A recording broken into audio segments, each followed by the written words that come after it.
الو عمو کمال سلام چی شام؟ شما؟ خسرو نمایشگاه ماشین سه چرخ. خسرو؟ آمو اذیتمون نکن جونتو، بیا ماشی رو ببر، خودت نزن رو راه. آمو ماشی تانکر آبپاش. اصلو کل فشار ها با همون ماشیو. والا ماشی خوبیه، از این بر رند نمیشی، بیا یه کاری دارم اصلا.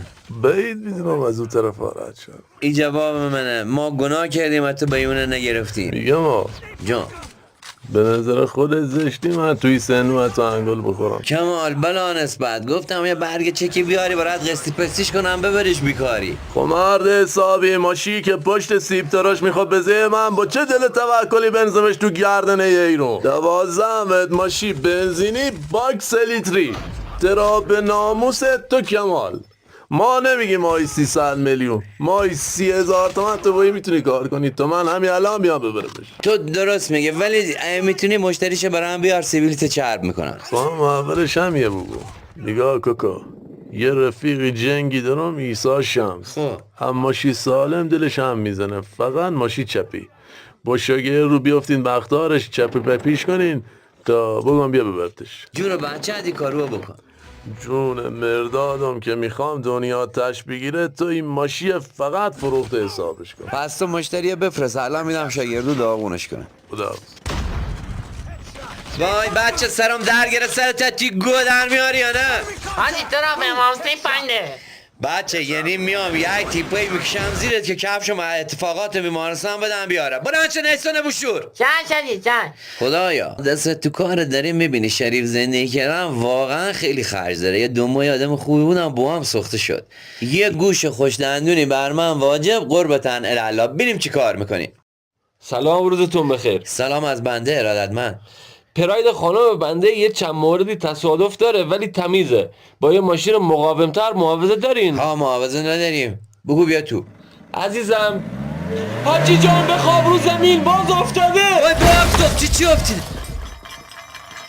قندون و خودکار و قولنومه و دد احتیاط که پشت سرمون مدرسه هست همه سینه میکنی. ای وای عذرخواهی میکنم. تو دیگه چرا میگه بخواب رو زمین کمرمونو خورد میکنه؟ حالا اب نداره، خدا رو شکر به خیر گذشت. یه کمی یه متری بیا عقب تو من شاسی هاش نگاهی کنم. داده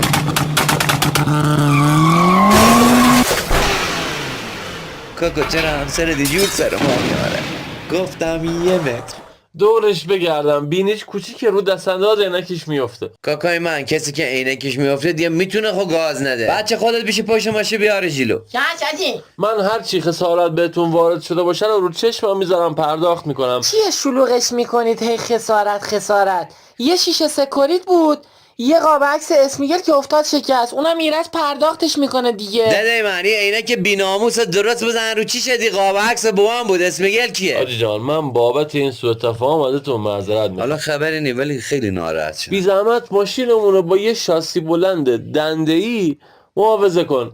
چی مناسب خانم من سراغ دارین الان؟ تو اگه واقعا این زنو میخه یا دماغشو درست کن یا فکری یه توییته چرا نیم افی باش که دیگه عینک هم اصلا نخوا بزنه. آقا معاوضه نمیکنیم، لطفا بفروشش واسمون. شما با این ماشین خیش میکردین، چرا شاسیاش یه جوره بدبخت؟ فکر میکنم 2-3 باری عوض شده تو سه بار. ولی اصلا گیج این نیست. همین الان هم شاسی و وله یه با این شاسی و بعد پیچیدی پلاک عقب تو آینه بغل میبینی جیگرت برم گیج نیست. ضمناً یکم موتورش بخار داره، گیر بکسش هم به نظر من عوض شه بهتر.